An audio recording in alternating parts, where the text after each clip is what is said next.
Assalamu alaikum warahmatullahi ta'ala wabarakatuh. Yan uwa barkanmu da wannan lokaci tare da fatan duk kuna cikin ƙoshin lafiya.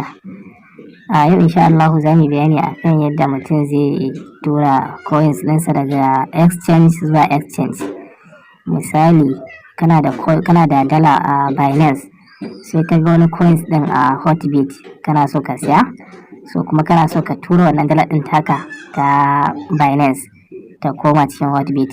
So wannan shine bayanin da zamu yi sakamakon yadda yan uwa suke mana tambayoyi akan yadda za su mai da dala ɗin su zuwa wani exchange ɗin, kuma suna so misali caji fee ɗin a wace hanya za su bi su amfani domin samun sauƙi wajen caji fee ɗin. So insha Allah in kuna tare da mu za ku samu amsoshin tambayoyinku. Kada a manta ana tare da Hausa Crypto School, a taimaka a mana subscribing da alamar ƙararrawa domin ana samun shirye-shiryenmu da zarar mun ɗora. So yanzu ba tare da ɓata lokaci ba, kamar yadda bidiyo da muka yi na ƙarshe wanda yake bayani akan yadda ake siyan dala a P2P a Binance, bidiyon da muka yi bayani akan yadda ake siyan dala ta Binance ta hanyar amfani da P2P. So kamar in ba ku manta ba, idan kuka kalli bidiyon mun sai dala guda 21.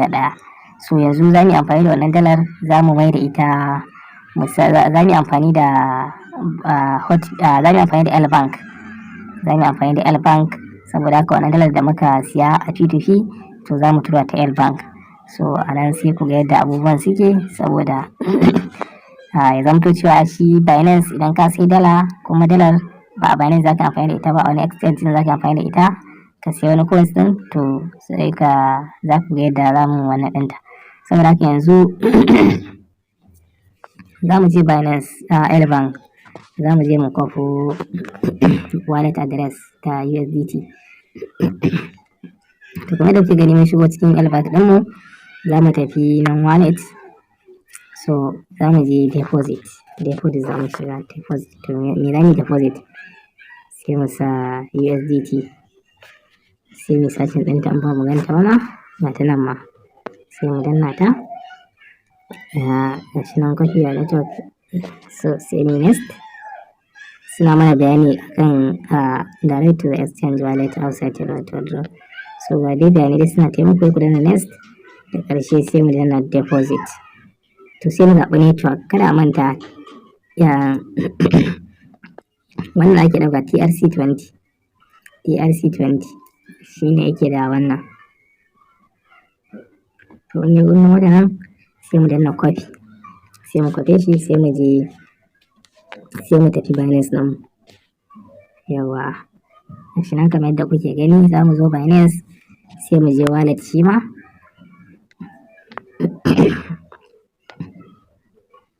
Tana loading. To ga mun zo sai mu je support na a sama, sai mu je withdraw. In ga can deposit muka shiga, to nan kuma withdraw za mu wannan, tunda ai daga nan za mu tura ta can. So withdraw za mu shiga, sai mu danna USDT, sai mu danna send via crypto network, sai mu zo address, sai mu copy ɗin wannan network ɗin. Sai mu sa wannan address ɗin da muka kwafo. So sai mu zaɓi wani network ne, TRC20 gashi nan, sai mu danna confirm, sai mu sa dalar duka za mu tura. So abin la'akari a nan shine caji fee ɗin wannan network ɗin TRC20 dala ɗaya ne, dukansu ma duk dala ɗaya ne, kowanne ma dala. Wannan ne BNB Smart Chain ne 0.8. So TRC20 za ka tura dala direct daga Binance zuwa L-Bank. Kai koma wani wannan ne, koma wani exchange ne, za a ɗauki dala ɗaya. To wasu suna magana cewa dala ɗaya ɗan yawa, ta wace hanya za a bi a samu sauƙi? To sauƙi shine sai dai ka amfani da hanyar Tron. Sai dai ka sai Tron a Binance ɗin, sai ka tura shi exchange da kake so ka tura shi, daga nan sai ka sai da shi. Yanzu bari mu yi a gurguje, bari mu fasa tura USDT ɗin ne, tunda cajin dala ɗaya yayi yawa. Bari yi amfani da Tron. To in ka tashi sai ka zo sai ka sai Tron TRC. Ina ga ban gan shi ba, to sai ka yi sacin ɗinsa. sai kai sacin ɗinsa TRX kai gashi nan USDT sai ka shiga kai trading sai ka siye shi ka danna buy sai ka za mu sai na dala 21 za mu samu guda 333.8 za mu danna buy. So akwai wani bidiyo kuma yanzu gashi nan order tamu bai siyo ba ya tsaya a wannan. Akwai wani bidiyon da ne muku yadda ake siyan coins sharp ba tare da ɓata lokaci kuma yanzu gashi limit buy ga ta nan ta tsaya a nan. Ma'ana farashin da muka sa bai zo wannan ɗin ba sai an samu wanda zai siyar akan price ɗin. Amma idan ina so in siya direct bari na cancel ku gani. To sai yanzu kan price ɗin sai ga ɓangaren sai je ɓangaren sellers gashi nan 6297 kuma sai in ƙara 7 a nan. Kan ƙara 7 sai yanzu in sa dala 21 kun ga da sakamakon 338.8 ya kuma 4 kenan. So sai in danna buy.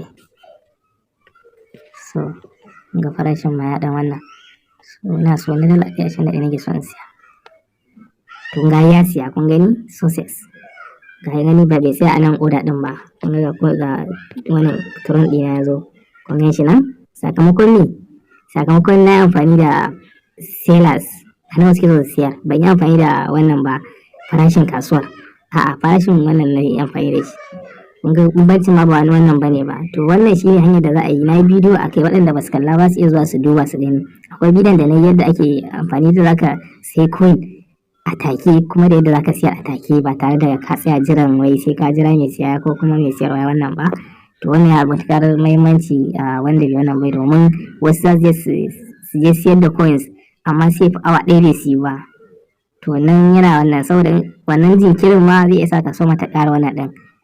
Amma in ka bi market wannan ɗin ka bi ɓangaren sila ɗin ka yi amfani da shi zaka wannan bidiyon yana nan na yi shi na yi amfani da Hotbit. To ba ma Hotbit ba ko ina iya amfani da shi kamar yadda kuka yanzu a Binance gashi na amfani da wannan hanya. So yanzu ga Tron ɗina to sai in kuma Elman a da na kwafo USDT wallet address sai in kuma in kwafo wannan sai yanzu ɓangaren Tron sai in je in sacin ɗin Tron sai yanzu deposit sai in sacin ɗin Tron.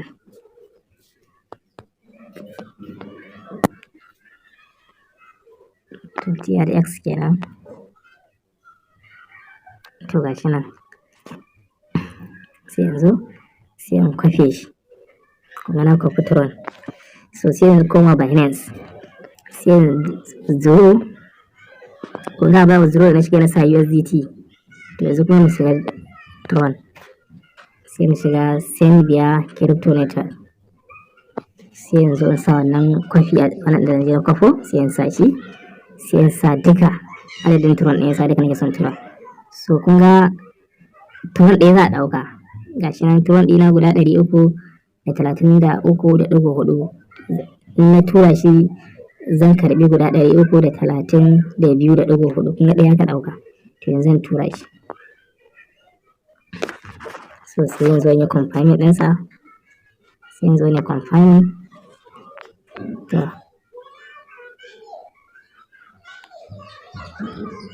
risk warning in order to ensure that you need to pass the application questionnaire before you can continue to withdraw. So sai ka verify.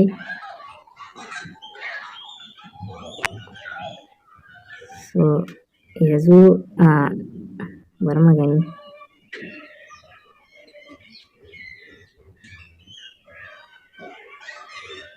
So tambayoyi ne za su yi bari na tsaye da bidiyon saboda kada ya tsayi da yawa sai na amsa tambayoyi sai kuma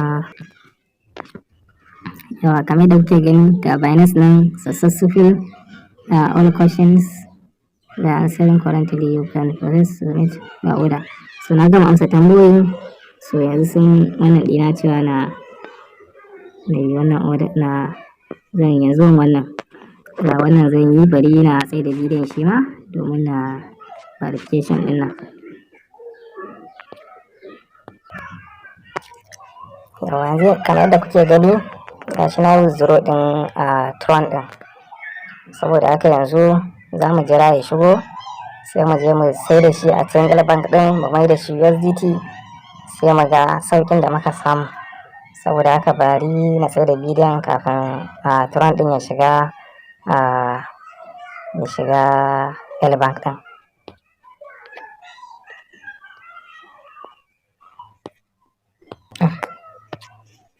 Yawa kamar yadda kuke gani ga Tron din mu ya shigo gashi nan 332 da ɗigo 4, to da yake a ɗan guntu na ɗigo kusan 3 sai zama ɗigo da ɗigo gashi nan da yan ɗigunnai.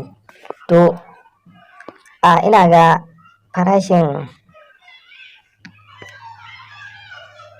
farashin Tron yanzu gashi za mu sai da shi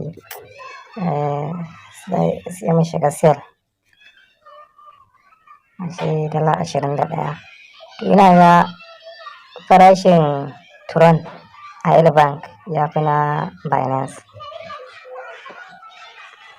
Bari mu ga farashin na da wannan farashin Tron na L-Bank sai mu je mu ga na wannan na Binance sai mu ga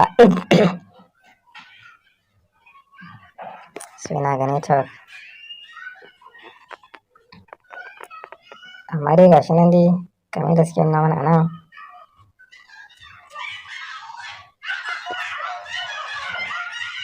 So network yana nema ya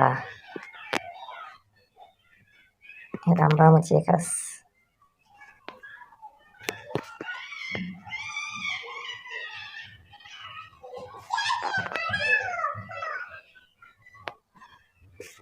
So bari mu kashe datan na kunna.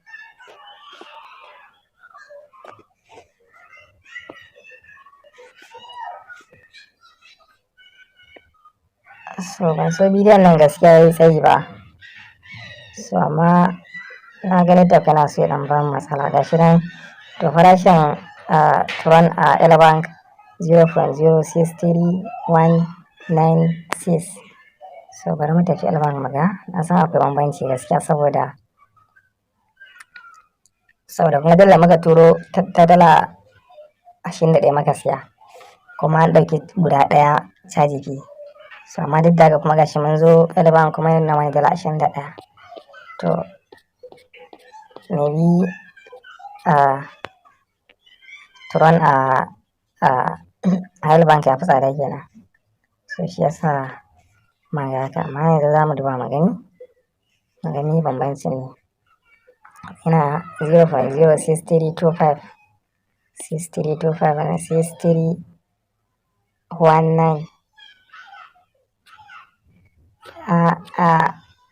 to Tron dai kamar yadda muke gani a Binance ya fi tsada. Da wannan 631 ne, wannan kuma 632 ne. So amma bari mu kasuwar yaushe ya dan wannan ne.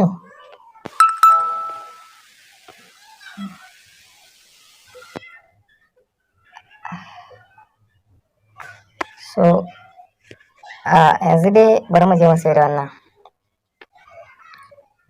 Bari mu je mu sayar da Tron din mu. To kamar yadda ga muku wannan hanyar ita za ku na bi. Yanzu kun ga tunda sayarwa yanzu za mu dawo suwa suke siyar a wani farashi.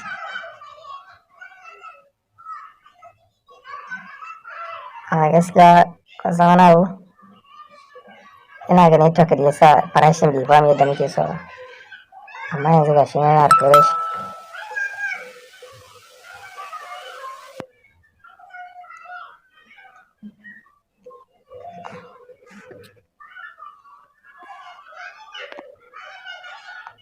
So dai bari mu dai yanzu mu sai da shi. Mu duba bangaren masu siya da masu siyarwa. Masu siya gashi nan 0.06. To bari mu goge sai ka zo ne ka goge sai ka mai da farashin ka ya koma na wannan. Gashi nan ya koma 632. 225 sai mu ce duka za mu siya, sai mu danna.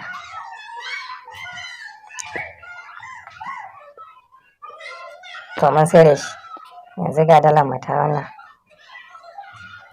dalar mu ga ta nan 20.99 kusan dala 21. To kun wannan hanyar tana da sauki, kun ga shi kusan ma abin da muka yi gaba ɗaya ma kamar free muka turo dalar ta rana. So wannan shine yadda za mu ringa yi ba tare da wannan ba, kun an samu sauki. Tuna tron ɗaya aka ɗauka, tron ɗaya kuma 0.06 ne.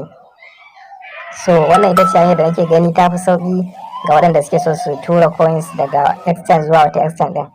Amma na ga kamar Hotbit su cajin suna kan ɗauki tron guda 3 ne ina ga Hotbit, amma banda su gaskiya yawanci dai tron ɗaya ne.